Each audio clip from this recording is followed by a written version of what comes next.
This half hour, a Today exclusive. Jamie Jungers, one of the women who claimed to have had an affair with Tiger Woods, will speak out in her first live interview. Also ahead of Jamie Jungers, the first of Tiger Woods' alleged mistresses to speak out in a live interview. She is with us exclusively. Jamie, good morning to you. Good morning. What the audience did not see was, well, Al was doing his weather report just now. You had picked up Tuesday's copy of the Post that I was going to ask you about, because the headline there is Mistress. Let me just check it out. Mistress Tiger paid me. And that's about you. You were looking at the article, and you looked very angry. Yeah, I took everything I had not to say something inappropriate on set. Well, because that article suggests that Tiger Woods did paid you money, and they, in fact, you used some of the money for liposuction. All of it is completely false. The first two paragraphs that I read made me seriously so angry that I wanted just to outbreak. Like, I don't even know how to feel right now. I'm pretty upset. Why did you decide to come here this morning and speak out? To clear the air, to make all these false rumors put in the past, so that I can clear up everything and people know what the real truth is behind the situation. So let's talk about what you say the real truth is, Jamie. When did you meet Tiger Woods? How did you meet Tiger Woods? I met Tiger Woods in 2005 in Las Vegas at one of the nightclubs. I was doing a charity organization during the day, and we had an after party in the evening. And his group of friends came in just to party. They weren't part of the charity. He had a VIP host call me over to his table and requested to meet me. So one of the guys came over, introduced himself, said, "Tiger would love to meet you." And I kind of laughed and didn't take him seriously because I didn't figure it would be Tiger Woods. Anyway, he said it was Tiger Woods. I went over, he introduced himself, and we ended up hanging out, drinking, just dancing, party, pretty much what you do at a nightclub. But it escalated from there. Yes. Pretty quickly. Yeah. What happened? We all left in the limo. Me and a couple of his friends went back to the mansion at the MGM, continued drinking more. As we're at the mansion, I mean, it kind of became clear to me that Tiger was interested. I didn't know how far it would lead. The more we drank, the more, I guess, flirtatious we got. So it kind of led from friendly conversations in the nightclub back into his hotel. And you ended up spending the night with him? Yes. Did you think that was going to be it, Jamie? Did you think it was essentially one night? Absolutely. Deal? But it wasn't. It didn't end up being that. No. What happened next? Did he pursue you? Yes. Yeah, he called me the following day and said that he loved spending time with me. He loved to get to know me more, and he gave me his phone number and told me to save it in his phone as a different name in case I lost the phone. And he said that he would love to see me shortly because he thought we had a connection. So. And at that point, Tiger was recently married. Did you know that? Did you know he was married? I did. Was that something that you thought about at all? It was a brief, I mean, it was a thought in my head, of course, because, I mean, I'm not raised to do something like I did, and I'm not saying that it's okay, but, you know, it was something that I did years ago, and I'm not saying that it's right, but, trust me, it crossed my mind several times. So why did you continue the relationship?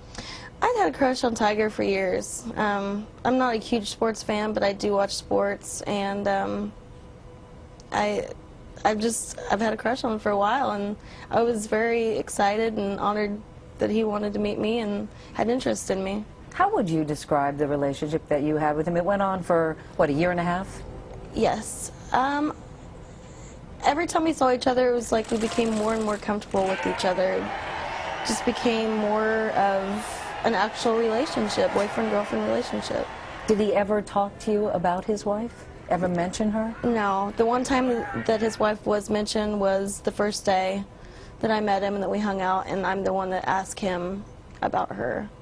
But you actually, from what I understand, spent time in their home in Yes. Los Angeles as well. I did. When she wasn't there, obviously. Yes. Yeah, this happened probably a month after we'd been seeing each other, and he flew me out, came and picked me up at the airport, and I stayed there for a night. See, what I have trouble understanding with you and all the other women who've come forward is this is a very public man. He's well known, Tiger Woods. He's a huge celebrity. He's followed by the media, I would think, quite a bit. How were you able to maintain a relationship and nobody know about it? To be honest with you, I'm not really sure. Because we went places together. People were taking our pictures in the nightclubs. We went together to restaurants. When I went to the mansion to see him at the MGM, I would have to check in under my name and say that I was there to see him. He would come down and come get me. So he didn't try to hide the fact he was seeing you? He didn't, no. You came here today, you said, because you wanted to clear up some of the information that's been out there about you, like this headline, Tiger paid me. Never paid you for anything, you said. Nothing. I didn't even get a birthday card. I got nothing out of this relationship but a broken heart. You loved him? I did. Did he ever tell you the same? No, and I never told him that I loved him. There's times where I wanted to, but I didn't. It's a little bit intimidating. You know, there is an article in today's paper, another article that quotes a madam, a Hollywood madam named Michelle Braun. She says that you worked for her as an escort. She says she has tax forms that prove you worked for one of her companies. She says that although she never sent you unpaid dates with Tiger, that you told her that he paid you for sex. That's all funny. I've never even heard of the woman's name. You've never heard of Michelle Braun? No, never in my life. I've never been an escort, never will be an escort. This is all news to me. So how did the relationship end, Jamie? In 2006, it was in the wintertime. I remember talking to him on the phone. I was out in the garage. He said, he called to check in, see how I was doing, pretty much normal conversation, see how my day was. And I'd been thinking about it. Like, I talk to my mom every day. She's my best friend, and just kind of confide in her, like, on what I should do about the situation, especially the more time I spend with them, because the closer I feel with them. And her and I came up with, you know, if he is really interested in you, then he'll, you know, show it. And at this time, I was in a at the end of the relationship with a man that I was engaged to that I was with for 6 years total. And we still lived together. We were not together when I met Tiger. We were already broken up, but we still lived together. So I was not financially stable to move out and be on my own. So the one time out of the whole year and a half that I was with Tiger, I asked him, can you please help me out? I didn't give him a dollar amount. I didn't say, can you buy me a house? I wasn't specific on what I needed, but I did say, can you help me out? And he said, I can't. And I said, I don't understand. Like, I thought maybe he was joking, and I was embarrassed already to ask him about it. And he did say, I'm sorry, I can't. And that's when I told him, I said, I mean, that shows to me how much I mean to you, and I can't do this anymore. I mean, I'm already in a rough position in my life, and this just adds more drama to what I don't need. And so how do you feel now, knowing that you were never just one I have a lot for him? I have a lot of mixed emotions about it. I mean, there'll always be a place in my heart for Tiger, but he obviously has issues. So there's parts of me that's angry, and there's parts of me that I guess kind of doesn't find it, you know, unbelievable, you know.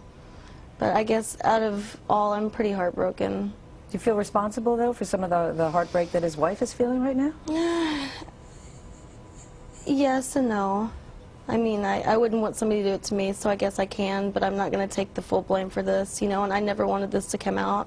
And I never would have said anything, or I could have done it years ago.